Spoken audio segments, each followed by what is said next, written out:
Hey, hopefully this comes out okay. It is a little windy. I'll check it out beforehand. Obviously, it's here. It's worked out okay, but I'll leave it. Otherwise, I'll do it another time. I'm just on a lunch break, and I thought I'd talk to you about the five energies. My name's Jordan Bell Grant. Um, you'll notice we're going sequentially up the scale from number one, the Tao, number two, Yin and Yang. We went through three, Heaven, Man, and Earth. And number four, where we did blood, nourishment, and energy, repulsion. And now we're up to number five. As we enter into that, there's something I did want to call out regarding yin and yang. And this is actually a formula, or the rule, I should say, formula rule for your meditation. You might have wondered, why is it in meditation I need to keep my mind quiet? Why do they say enter stillness? In the Taoist theories, there is a saying, out of the yang comes the yin, and out of yin emerges yang. And you'll notice that in the Taoist symbol of yin and yang, there's always a little bit of yin in the yang, a little bit of yang in the yin. One of the things is that in that state of ultimate emptiness and stillness, you may have heard that the universe abhors a vacuum and hence wishes to enter in and fill that void. Sometimes in different religions, they speak of God's grace. It's not your doing, it's God's doing. So in meditation itself, we have this aspect of emptying ourselves, emptying our mind. And in that emptiness, we hope that the universe steps in. With the discussions that were had probably 2 videos ago, where I spoke of the frequencies of the universe, we can see that if you do empty yourself, quieten your mind, can get onto that resonant frequency of planet Earth, then there's a case that the Earth fills the void, and as well as that frequency is aligned with the solar system, so the solar system begins to fill that void, and I'm sure it propagates out from there. It's the universe itself entering in. Another aspect of that is the five energies. As we sort of mishmash between this yin and yang state of stillness and movement, there is a progression from creation to change to destruction and dissolution, and then sort of back around again. And that brings us to the five energies. They are a representation of that process. They are also many, many other representations that they contain. Let's just start with those five energies. They are, and I'm not sure if we're going to do this in any order, but we can go wood, fire, earth, metal, and water. You may have seen these represented in Chinese traditional medical books, sometimes astrological book, and it looks like a pentagram, right? So it's not the sort of pentagrams that we're taught in the West are evil and so forth. It's just the way it's sort of represented in those books as a diagram. Be represented many ways. For me, the best is in a table format where you have those up the top, and down the first column, you would have the things they represent. So in the case, these are the five elements that I've described. And they represent in our physical body 5 yin organs. Well, I think I began with wood, didn't I? So That would be the liver. I went to fire, which would be the heart. After that, I went to earth, which would be the spleen. I went to metal, which would be the lungs. And then I went to water, which would be the kidneys. So fire and water, hey, Khan and Lee. I think we'll be talking about that one a little later, but that interoperates with these five. So we can see on this case, if we're looking at healing aspects of Taoism, just trying to keep it very, in a sense, pragmatic and logically based as possible before jumping into something esoteric. We know that if people can still their mind and calm their body, like when you're sick, for example, and you need to rest, just simply sleeping, it can start allowing the healing process to unfold. Body has a natural ability to heal itself. The only time this doesn't occur is if you or your environment creates obstructions to them. And the healing process is not allowed to unfold, and obviously a destructive process does. So these elements also represent that. They can be a healing or constructive type of process, just as they can be disease-like, destructive process. The key aspect of that meditation and stillness, there is another quote I've taken from the Taoists, and I didn't actually prepare it for this meeting. It just dawned on me. I actually have written this up months ago during one of my realizations about balancing yin and yang. And when you reach that stillness, they say when the five energies, and I'm paraphrasing, harmonize, true yang will awaken, and the energy itself shall reach the top. This is a pointing to of one who has cultivated correctly, and by cultivating correctly, looking after your essence, which would be eating the right foods, herbal remedies, getting proper sleep, and having a stress-free type of life, as well as looking after the energies, qi, in qigong exercises, as well as exercise in general, looking after your fitness, which would be your CO2 max, your cardio, and strength. Very important. Can't just be one-sided on these things. And then also looking after your spirit, your mind, which is using your intent to govern your emotions, so you govern your own life.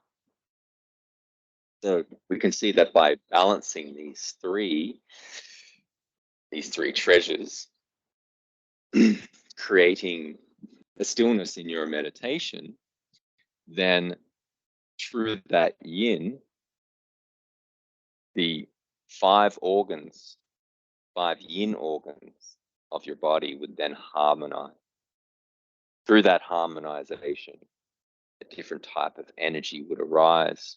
So they say, the whole is greater than the sum of its parts. Well, the sum of these parts is producing something that's greater than them. And this yin energy arises within you and rises to the top. This is called the internal elixir. And it's been said that this elixir, if awakened, you shall not be sick again in your life. And there are cases, if you look at Charles Luk, he's written multiple books. One of them, I believe, is called Chinese Meditation, and he's got some other ones as well on Buddhism. Great books, by the way, you should read them. And he explains a story how he was very sickly as a kid. And he started trying to practice meditation. Wasn't doing it very well because he was trying too hard. And he spoke to an elder who informed him, you shouldn't be trying like that. You need to, in a sense, sit down and shut up. And he got into the groove. He got into his meditation and then went for daily walks. So he was in a fortunate position that his family was wealthy. he didn't have to work, so he was probably meditating anywhere from 6 to 8 hours a day. A lot of meditation, that was stuff. And also then going for a morning walk and an afternoon walk and eating healthy foods. And he was able to awaken that energy. He describes that material, which led to these previous diseases he had as a sickly child disappearing. Now, I'm not saying this thing's going to solve all your problems. It's probably certain things that it can't resolve, but a good chance for a majority of people, it can eliminate a lot of ailments that people have to put up with in daily life, where they need to either take pills or other things. Okay, so what else about the 5 energies? Now that we've spoken about the body, it also points to other areas, such as different types of states of mind. We can point to different emotions as well, positive and negative, and these are also interlinked with the organs. I did find it rather amusing, not a funny haha, that they always refer to the negative states of mind when I read these books. And I'll let you in on a little secret. What you should be cultivating is the antithesis of that. So it would be far better for them that if you're suffering from this sadness or this other thing, they tell you the remedy of it, and you need to then practice and cultivate that positive type of energy. This is very important to Qigong work, extremely important, and your cultivation. I'm not going to list those emotions and interlink them with the organs because I haven't memorized them to each organ. I've just memorized the emotions themselves, and that's what I practice. You may have heard of the 6 healing sounds. Those sounds, they come from a Buddhist text, which I might, I will. There's a Buddhist meditation category I have on the website, and I've already pointed to that text. Pretty decent read, and it has those healing sounds in it. So maybe the next video I'll do just on that, and then I'll move on to the other text, which really explains how to meditate correctly. About those sounds and the organs, my take is it's not a falsehood. It's just that, and it's explained in this text as well, the people are not at the caliber to be able to use their mind in what is called samatha vipassana, or containment and open aware mindfulness, and that you're able to marry those two, which if you marry those two, you would achieve what I've been pointing to about that stillness of mind, tranquility of body. But the author of that text, who's a Zen master, he does point out that and he's talking hundreds of years ago, and he's basically saying the time of the Buddha, we had higher people who were reaching enlightenment all around the Buddha during that time because they were of a higher level, and we've only been degrading. And I look at that and think, well, we're a few centuries past then. How far have we degraded since then? It's a nice little get out of jail free card, isn't it, for the practice, for the skeptic. That is, you could say that. But I have no reason to believe why a Zen master would make up stories. There's no purpose. They know full well if they believe in karma, would only come back and harm them in this life or the next. So I believe those things to be true, but I also believe those things won't work on the majority of people unless you can achieve these high states of meditation. And in this case, if I reflect back on the book, and I apologize, it's been a number of months. I don't know if it's been over a year since I read it, but it was under the Vipassana category, I think. And so what that means is you start with the samatha category of understanding how to concentrate. And then once you have that attainment of concentration, it leads into Vipassana. And so he has a containment exercise or samatha exercise of healing, which I think he works with the elements, which are not these elements. They're actually the more hermetic elements of earth, water, fire, and air. And hence why he has 404 of them. And then in the other category is the Vipassana, which interrelates with these energies and organs. He only mentions the sounds themselves. Listening to another famous Zen teacher who explains the healing sounds, he said something very interesting that I've never heard before or seen people talk about. And he mentions how it's actually the shape of the lips making that sound that is the healing occurring, which I found very fascinating. It's not the sound itself, the shape of the lips. So I don't know the reason behind that. Maybe I could just like say that someone here specializes in lips or facial movements or something and can piece that together scientifically. So I just thought that was very fascinating. Something else I've noted is these energies are also interrelated with colors, and so to the organs. So if you ever practice these healing sounds, you would know the colors of each organ, right? So the lungs themselves are white, the heart is red, the kidneys, they say black, but it's also, it could be a deep purple. When I see these things related to colors, I always sort of beeline looking to the subconscious mind. The subconscious mind is something that when meditating and you're wishing to communicate with it, if you have stilled your mind, the idea of impregnating colors is something that really assists with that communication, so to speak. So when I hear about the organs and these elements and colors, it makes a lot of sense to me that people need to be able to place themselves in a state that they're able to talk directly with their subconscious mind, the right hemisphere of their brain. In your daily life, that's blocked off when you're conscious, just so you know, blocked. And it's like there's a computer system on the left side of your brain that only processes zeros and ones. Those zeros and ones are your thoughts, your speech. That's your programming. But there's this whole wonderful three-dimensional colors and pixelated stories and creativity that can occur on the right-hand side of your brain. It's much more fascinating.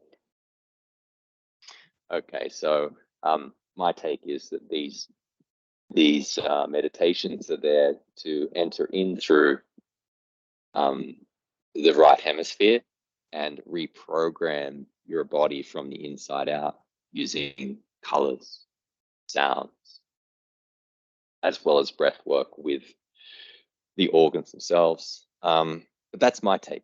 So, you know, it's not like someone's expressly said that to me. So I don't wish to take away from anyone who teaches this. And I'm not, you know, I'm not corroborating their story, calling falsehood on it. My point being, it's not a 101 practice. Yeah, there's a level of advancement that needs to be reached. And if it is reached, then these things are achievable. If it's not reached, you don't really have a chance. Okay, so I think that's worth noting, because people can sometimes not have the abilities and then they just cast aside as it doesn't work. But it's really to do with their own ability. All right, before I wrap up, the other is it's interrelated with planets. Interesting. There's a few Indian yogas that are interrelated with planets and different energies and so forth. And we can find that sort of correlation with the Tower Star. And also numbers.